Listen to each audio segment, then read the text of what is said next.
ناظرین، اگلا پروگرام ہے درس حدیث۔ اس پروگرام کے ذریعے ہم روزانہ نبی رحمت صلی اللہ علیہ وسلم کی تعلیمات سے استفادہ کر رہے ہیں۔ اس کا درس دے رہے ہیں مولانا غیاث احمد رشادی، صدر صفا بیت المال انڈیا۔ بسم اللہ الرحمن الرحیم۔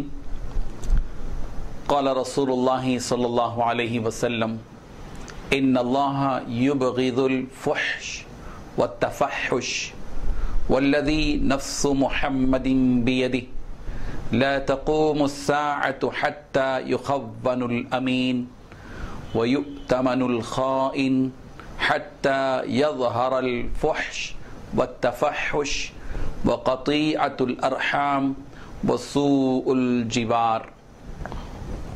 رواہ عبداللہ بن عمر۔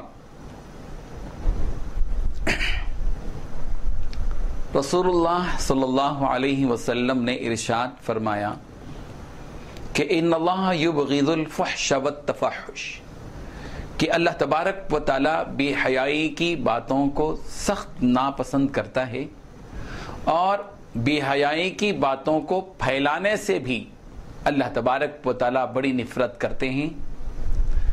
پھر پیارے پیغمبر صلی اللہ علیہ وسلم نے ارشاد فرمایا والذی نفس محمد بیدی، اس ذات کی قسم جس کے قبضے میں، جس کے ہاتھ میں محمد کی جان ہے، لا تقوم الساعة حتى يخون الامین ويؤتمن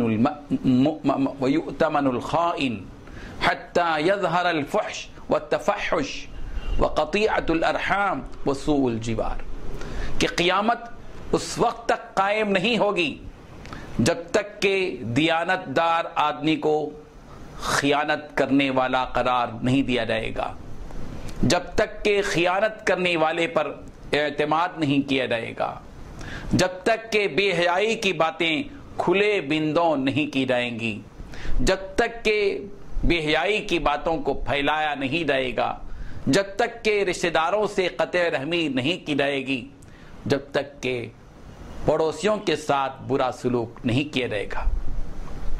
پیارے آقا حضرت محمد الرسول اللہ صلی اللہ علیہ وسلم نے قیامت کی 6 نشانیاں اس حدیث میں بیان کی ہیں کہ قیامت کے قریب سب سے پہلی بات یہ ہے کہ دیانت دار آدمی کو خائن قرار دیا جائے گا۔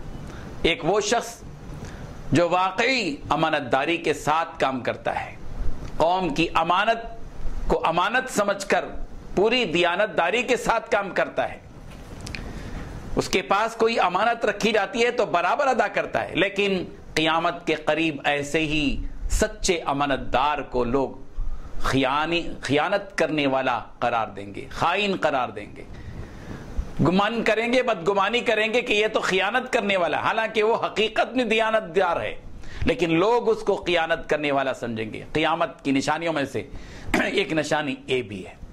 اور دوسری نشانی فرمائی کہ خیانت کرنے والے پر اعتماد کیا جائے گا، بجائے اعتماد امانت دار پر اعتماد کریں، لوگ جو ہے قیامت کے قریب خیانت کرنے والے پر اعتماد کریں گے، خامخواہ دیانت دار آدمی پر بدگمانی کریں گے اور خیانت کرنے والے پر اعتماد کریں گے۔ اور تیسری نشانی قیامت کے قریب کی بیان فرمائی، بے حیائی کی باتیں کھلے بندوں کی جائیں گی۔ قیامت کے قریب بے حیائی کی باتیں مجمعوں میں، لوگوں کے سامنے بالکل اس کو معیوب ہی نہیں سمجھا جائے گا۔ ایک زمانہ تھا کہ لوگ بے حیائی کی باتیں لوگوں کے سامنے کرنے میں بہت کتراتے تھے، بہت احتیاط کرتے تھے، انہیں شرم محسوس ہوتی تھی، شرم اور حیا دور ہوتی جا رہی ہے، اور بے حیائی کی باتیں مجلسوں میں چھوٹوں کے سامنے، بڑوں کے سامنے، سب کے سامنے بیان کی جاتی، یہ بھی ہے۔ اور اس کی ایک شکل آج کل کی ٹی وی ہے، جس میں سیریل چلتے ہیں، فلمیں چلتی ہیں، بڑے یا چھوٹے سب ہوتے ہیں، بے حیائی کی باتیں اس میں ہوتی ہیں، اور پھر لوگ اس کو کھلے عام سنتے ہیں اور بولتے ہیں۔ اور چوتھی چیز بیان فرمائی کہ بے حیائی کی باتوں کو پھیلایا جائے گا، قیامت کے قریب بے حیائی کی باتوں کو پھیلایا جائے گا، پھیلائی جائیں گی، اور پھیلانے کے لیے آج تو مشنری ہے، ٹیکنالوجی ہے، یوٹیوب ہے، ٹویٹر ہے، فیس بک ہے، انٹرنیٹ ہے، میڈیا ہے، سوشل میڈیا ہے، لوگوں کا میڈیا ہے، ٹی وی ہے، سب کچھ ہے آج کل پھیلانے، اور یہ سب کچھ اتنے بڑے پیمانے پہ، عالمگیر پیمانے پر پھیلایا جا رہا ہے. اور قیامت کی نشانی، اور 5ویں نشانی بیان فرمائی کہ رشتہ داروں سے قطع رحمی کی جائے گی، رشتہ داروں سے اپنا تعلق توڑ لیا جائے گا. آج وہی ہو رہا ہے، ہم دیکھ رہے ہیں کہ رشتہ داروں سے لوگ اپنے تعلقات توڑ کر زندگی بسر کر رہے ہیں، اور اسی پر ان کو اطمینان ہے، بڑا فخر ہے ان کو کہ ہم کسی سے نہیں ملتے، بس ہماری زندگی، ہماری بیوی اور ہمارے بچے، ہمارا بس اتنا ہی ہے. بس اپنے رشتہ داروں سے، بہت سے لوگ اپنی سگی خالہ کو برسوں ہو جاتے ہیں نہیں دیکھتے، بہت سے لوگ اپنی حقیقی بھانجی کو برسوں ہو جاتے ہیں نہیں مل پاتے. بعض مرتبہ تو اولاد اپنے ماں باپ کو 5 سال 10 سال 10 سال تک نہیں لے پاتی، اپنے رشتے توڑ لیتے ہیں، فون کرنا بند ہو جاتا ہے، بات بند ہو جاتی ہے.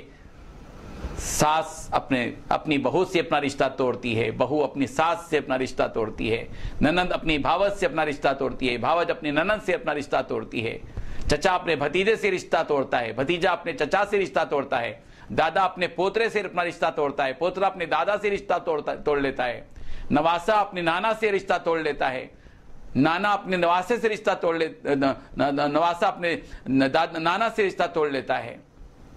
عجیب یہ جتنی رشتہ داریاں ہیں. پیارے پیغمبر صلی اللہ علیہ وسلم نے کیا فرمایا تھا؟ مجھے رشتوں کو جوڑنے کے لیے بھیجا گیا ہے، توڑنے کے لیے نہیں. آج امت اپنے رشتوں کو توڑ کر فخر محسوس کر رہی ہے. دولت کیا آ گئی، دولت کی فراوانی آ گئی، اور اپنے رشتوں اور دولت کے غرور میں اور نشے میں اپنے رشتے توڑ لیے. یاد رکھنا چاہیے کہ پیارے پیغمبر صلی اللہ علیہ وسلم نے ارشاد فرمایا، لا يدخل الجنت قاطع، رشتے توڑنے والا جنت میں داخل نہیں ہوگا. قیامت کی نشانی ہے یہ کہ لوگ اپنے رشتوں کو توڑنے لگیں گے، رشتہ داروں سے قطع رحمی کی جائے گی. اور 6ویں نشانی بیان فرمائی قیامت کی کہ ہمسایوں سے، پڑوسیوں سے برا سلوک کیا جائے گا. اور آج پڑوسیوں کے ساتھ برا سلوک کیا جا رہا ہے. پڑوسی کیا ہے، پڑوسی کا مرتبہ کیا ہے، اور پڑوسی کے ساتھ اللہ کے رسول صلی اللہ علیہ وسلم نے کس قدر حسن سلوک کا حکم دیا ہے، آج اس کی کوئی اس کا لحاظ لوگوں کے اندر نہیں ہے. اور پڑوسیوں کے ساتھ بدسلوکی ہوتی ہے، ان کی جگہ پر اپنی دیوار بنا دی جاتی ہے. راتوں میں ان کی نیندیں اپنی آوازوں اور اپنے ناچ گانوں سے ان کی نیندیں حرام کر دی جاتی ہیں، ان کو تکلیف پہنچائی جاتی ہے، ایذا پہنچائی جاتی ہے. اپنے گھر کی تعمیر کے وقت میں بازو والوں کے گھروں کو نقصان پہنچایا جاتا ہے، اس کا کوئی لحاظ نہیں رکھا جاتا. اللہ کے رسول نے فرمایا قیامت کے قریب رشتہ داروں کے ساتھ برا سلوک کیا جائے گا. اس حدیث کو ذہن میں رکھنا چاہیے. آج ہمیں جہاں تک ہو سکے امت کے مسلمانوں کو چاہیے کہ دیانت داروں پر اعتماد کریں، خیانت کرنے والوں کے سلسلے میں محتاط رہیں، اور خائن کو خائن سمجھیں اور امین کو امین سمجھیں، دیانت دار کو دیانت دار سمجھیں، خیانت کرنے والے کو خیانت کرنے والا سمجھیں. الٹا یہ کہ خیانت کرنے والے پر اعتماد کرنے لگ جائیں، اور امانت دار جو شخص ہے اس کے اوپر بدگمانی کریں اور اس کو جو ہے خیانت کرنے والا قرار دیں اور اس کے اوپر الزام لگائیں. نہیں، یہ بہت بری بات ہے. اور بے حیائی کی باتیں سننا، کہنا، بولنا اور بے حیائی کی باتوں کو لوگوں میں پھیلانا یہ بہت بری بات ہے. رشتہ داروں کے ساتھ تعلق کو برقرار رکھیں اور پڑوسیوں کے ساتھ حسن سلوک کریں. اللہ تبارک و تعالی امت کے سارے مسلمانوں کو ان حقیقتوں کو سمجھنے کی توفیق عطا فرمائے. اور آج امت مسلمہ کے اندر، ہمارے مسلم معاشرے کے اندر بالخصوص ان باتوں کا جس قدر اہتمام کرنا چاہیے اس قدر اہتمام نہیں ہو پا رہا ہے. اور مسلم معاشرے کے اندر صرف اس بات کا لحاظ نہیں رکھا جا رہا ہے، اس کا پورا لحاظ رکھنا چاہیے. اللہ کے رسول صلی اللہ علیہ وسلم نے جو بات بتائی ہے کہ قیامت اس وقت تک قائم نہیں ہوگی، لا تقوم الساعة حتى يخون الامین، قیامت قائم نہیں ہوگی جب تک کہ امین پر کو خائن ہونے کا الزام نہیں لگایا جائے گا، جب تک کہ خیانت کرنے والے پر اعتماد نہیں کیا جائے گا، یہاں تک کہ فحش باتیں ظاہر نہیں ہوں گی، بے حیائی کی باتیں ظاہر نہیں ہوں گی، یہاں تک کہ بے حیائی کو نہیں پھیلایا جائے گا، یہاں تک کہ قطع رحمی نہیں کی جائے گی، یہاں تک کہ پڑوسیوں کے ساتھ برا سلوک نہیں کیا جائے گا. اللہ تبارک و تعالی امت مسلمہ کو نیک توفیق عطا فرمائے. وآخر دعوانا الحمدللہ.